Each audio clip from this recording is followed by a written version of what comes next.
Hey guys, Jason back with another statue review. If you enjoy the video, please be sure to like and subscribe. It really helps my channel.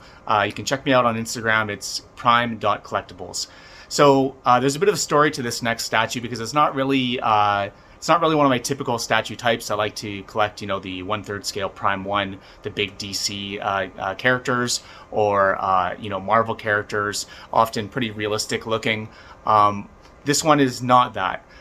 It's a video game statue, and I do collect video game statues. This isn't my first of that. I have some Metal Gear stuff. I have a lot of Street Fighter statues from PCS, but this one holds a bit of a special place in my heart.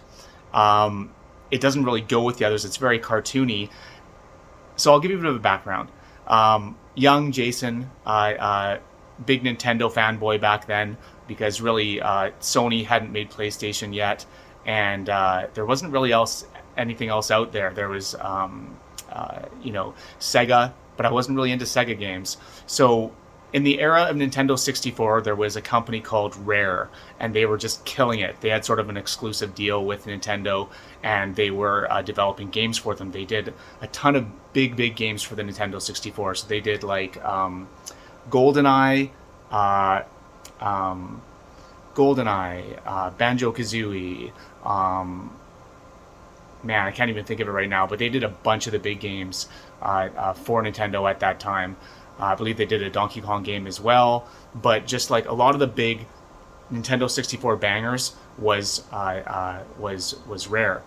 And then out of nowhere, they kind of came out with this game, this 3D platformer that broke the sort of cartoony 3D platformer mold that was so popular at the time, and introduced this little cartoony character that looked super cute, but he was like foul mouthed, and he had a British accent, and he was constantly swearing and just saying funny stuff, making jokes. You start the game with him hungover, and he doesn't really know where he is, and every now and then he just pukes because he's so hungover.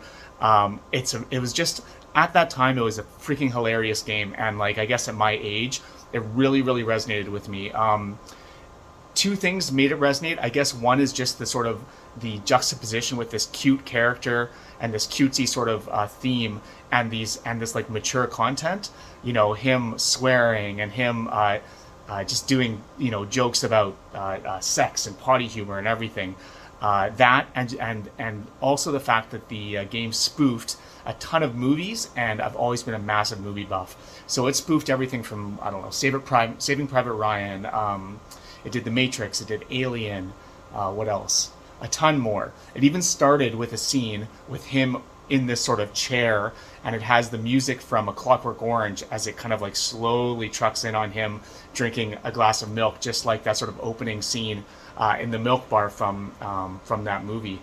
So again, this game holds a special place in my heart. When I saw that there was a statue of it, I'm like, that won't really fit with my other statues in my collection, but I gotta have it. So without further ado, here is the Conker's Bad Fur Day statue by First4Figures.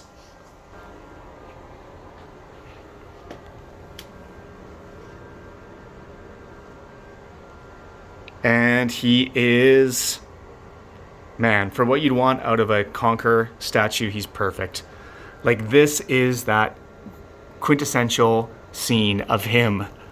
This is how the game starts off in the very beginning. It shows him, like I said, it's kind of out, and then it starts pulling in on him, drinking his milk, and kind of giving a monologue about how he's now the king of the world or whatever.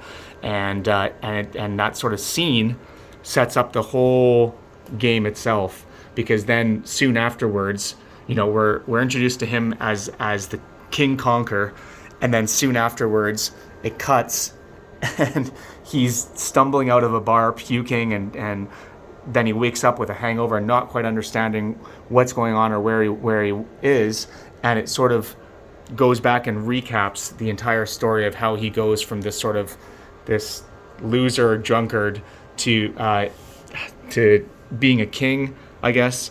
I don't remember. There's something to do with his girlfriend as well, but the point is it's just this scene kind of sets up the whole game, and it's a perfect scene to have a statue of. if you're going to have a Conker statue. So let's go into the details of the statue, because first impressions and how he'll look on my shelf, top freaking notch. Here's the box he comes in.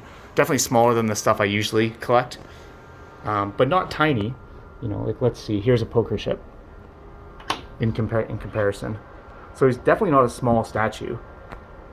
He's going to have presence with my collection. It's just that he's not the typical style I get. So I have to kind of lean down here because he's quite low. So here's the base is kind of, there's no base, which is kind of cool. It's the whole thing sits up off the ground on these legs, which kind of have a wood grain look. And they're quite ready wood. It's cool. I mean, it doesn't look like real wood, of course, but again, this is based on a video game, so it's tough to judge it in sort of a does it look real in that way. So all around, okay, so from the wood, you've got this sort of leather, this like luxurious padded leather, and again, it looks good. I think it looks really nice. You can't really tell in the video here, but there's quite a bit of difference in color between the edges here and then up on top. There's gradients of red, which make it look quite nice and luxurious. These little gold balls everywhere are pretty cool. Again, just adding to that sort of luxurious feel of it. Looks like a king's chair, which is exactly what it's supposed to look like. Same thing on this side. And then of course, when you go up into the back of the chair, you see a lot more of it. When you look really close, again, I mean, it's not fantastic, but I don't know what's video game cartoony wood supposed to look like. I think it's good enough. There's some parts that look pretty cool. Like, look at that. These little chunks out of the wood actually look, they didn't have to do that. It looks pretty good. Yeah, overall, I think that looks great. And the gold really pops against the red. It's the overall impression of this piece that really make it, there we go. You can see better contrast there now for whatever reason the camera adjusted. But it pops. It's really, it's impressive when you see it in person. And then when you go to Conker himself, so his fur, again, hard to capture on camera, but there is some texture there. You know, there's color gradation in the paint from oranges to yellows, which looks really nice. And then there is some sculpting work in the fur itself. It's subtle, but I think it's all you need, and I think it looks good. I think that was really a really effective way to do this, because the original model of Conker, of course, was on Nintendo 64, so it was quite blocky. You know, it's quite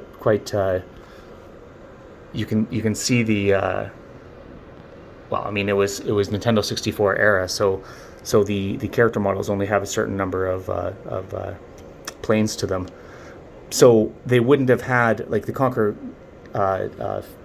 character wouldn't have had any detail like this at that time. So adding it in, but adding it in subtly, so he still looks like he's somewhat cartoony and somewhat character from a video game, I think was really an effective way of doing this. The crown is cool. There's a bit of texture even in the crown. I don't know if that's picking up. Come on. There we go. You can kind of see it. The jewels in the crown are good. The texturing and the detailing and the sculpt work in the tail is really nice. Look at that. Very, very well done. I really like that. This is just such a bright, fun statue compared to most other statues that I have. The solid chunks of color and the bright colors used are awesome. Look at the shoes. The bottom of the shoes are really nice and fun. That brown, but again, some extra detailing there. It even has the shoelace holes and the shoelaces along the top. Nice detail that they didn't have to do, because you'll rarely see that. The eyes are nicely painted. They're quite glossy, actually, which is cool. I'm not sure if that's picking up, but they are. And then the nose is quite glossy as well. think the nose is picking up more. Oh no, you can see the glossiness on the eyes and the nose here from this angle. And he's sort of like sitting back in this in this like triumphant I'm the boss pose. In his hand, this is great, he's got the glass of milk. You can actually just pull it, you can, that sits there. And the milk piece actually comes out as well. This is kind of interesting. So the crown, see right here, there's just a magnet, and it just kind of sits on there and magnetizes, so it won't fall off. The back, I mean, we can take a look at the back. There's not really much to speak of, just more of the same detailing. Now this is kind of unfortunate. See this here? Mine showed up with this broken. Here's the piece. Not a big deal at all. Just a little bit of glue and that'll stick right back into place, and it's on the back of the statue, so honestly, who really cares? I'll put that on and it'll look like nothing ever happened. So there he is. I really, really like this. I'm gonna have to figure out where in my display he goes when I do end up displaying him. Because I have this, I now actually ordered the First4Figures Mario and Yoshi as well, because I'm kind of trying to get just the core games that really impacted me growing up. And I'm like, okay, well, I already have Conker in this sort of style. And like, let's be honest, Mario was, you know, the most mind-blowing game to me ever. The first Mario Brothers blew my mind on Nintendo. That's probably what got me into video games in the first place. And then every other Mario iteration up until maybe Sunshine, I think, is where I kind of lost interest. But everything before that, every Mario game that came out was like a new favorite game, and has a real special place in my heart. So at the very least, I'm gonna have Conker here, and I'm gonna have Mario and Yoshi in this very cartoony style. And who knows, maybe others will join as well. Perhaps Banjo-Kazooie. I did really like that game, so maybe Banjo-Kazooie as well. Banjo and Kazooie. Okay, there you go, guys. I hope you enjoyed the review. Have a wonderful day, and if you haven't already, please like and subscribe. It really helps my channel. Take care.